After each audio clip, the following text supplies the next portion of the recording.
How's it going, sirs and madams, and welcome back to the channel where I turn into a pseudo-react channel because I have run out of ideas. Today I'm going to be reacting to an urban legend based on a true story animated. It's by a channel named More. I'll leave the link in the description, and without further ado, let's jump right into this. Many of us will be familiar with the Bloody Mary urban legend.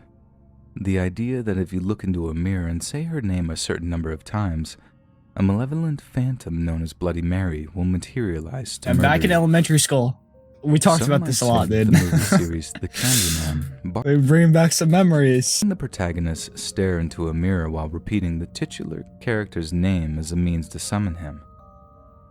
It's certainly a terrifying trope, the idea of staring into a mirror, only for someone or something to suddenly appear behind you. I agree. Everyone who says that they didn't think about doing this is lying. I mean, it's just like you're doing it right. You're talking about it, and is this really real?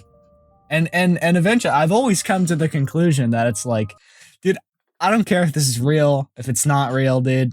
I'm not gonna do it. I don't want to find out if it's real, and I'm gonna be like, oh, dude. But no one's ever just appeared out of someone's Dude, mirror to murder them. She is so tall. Right? Holy crap. She's really tall. Who don't mind being a little paranoid for the next couple of days. No, Let me introduce you got to nothing to do. the story of Ruthie Mae McCoy. At around 8:45 on April 22nd of 1987, Ruthie Mae McCoy made a 911 call from her 11th floor Abbott apartment on West 13th Street, Chicago. After the police dispatcher asked Ruthie what manner of assistance she required, he found her response to be incredibly perplexing.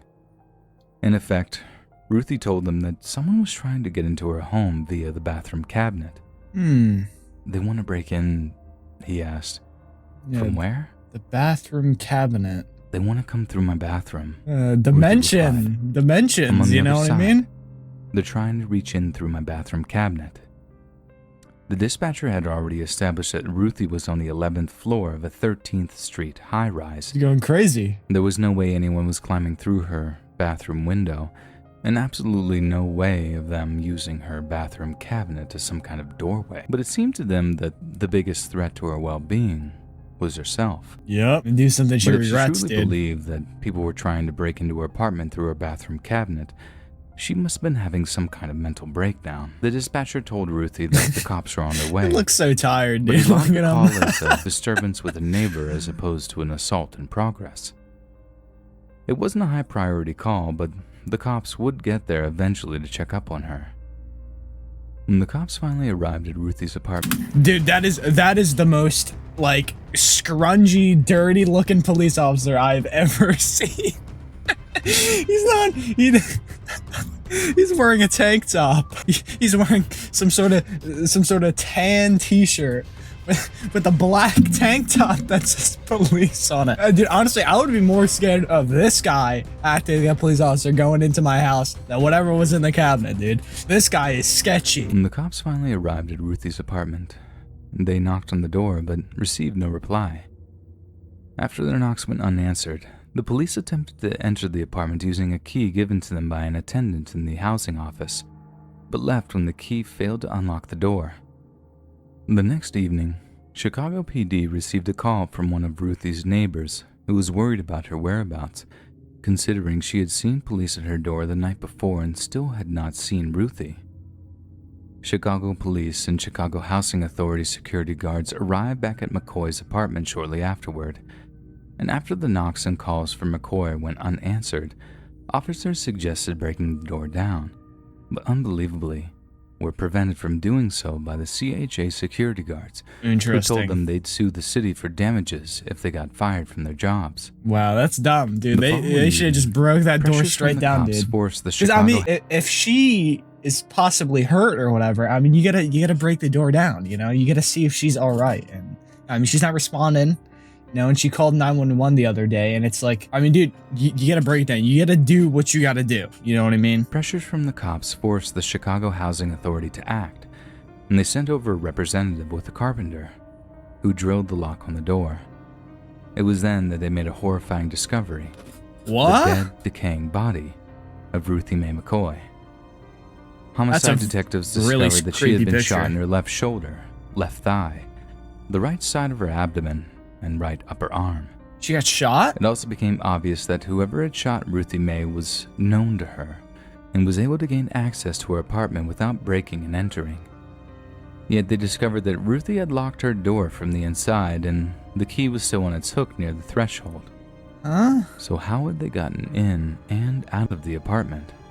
Yeah, check the Detectives cabinet. reviewed the 911 call Yeah, Ruthie check the made cabinet, on dude. the night of her death. When she mentioned her killers trying to get in through the bathroom cabinet, a deep chill fell over the two men. He's It was inside! impossible, like something out of a horror movie. But there had to be a rational explanation for what Ruthie was saying, Dude, he's inside the cabinet, dude. Holy crap. as she was obviously not imagining anyone in her mirror.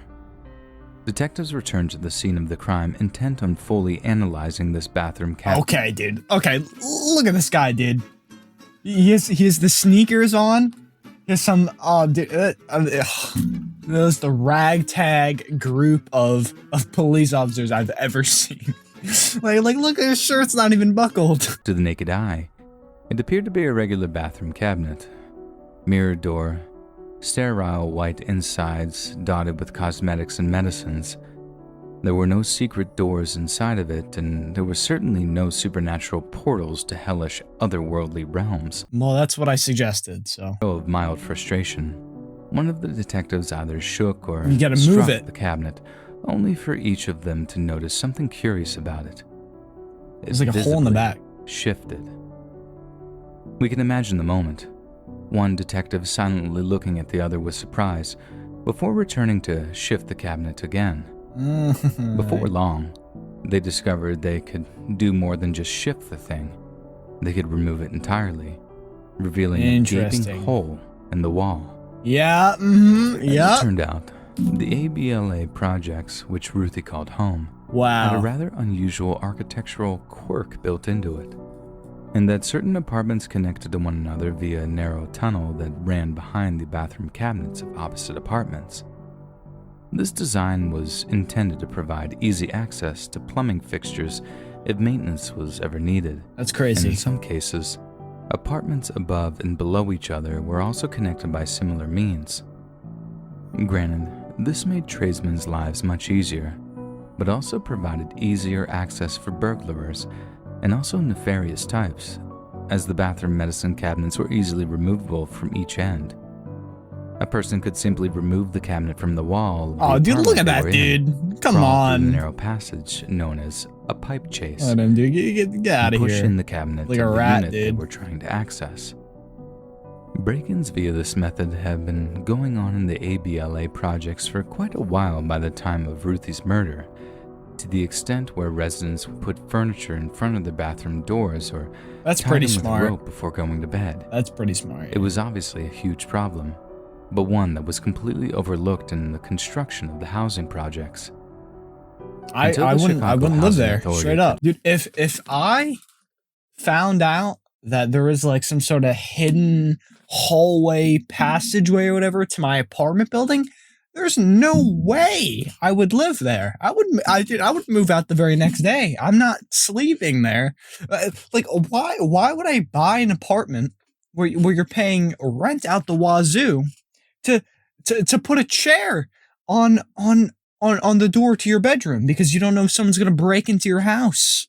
Like, that's terrible. Until the Chicago Housing Authority could find the money to fix it, residents were told to simply make do.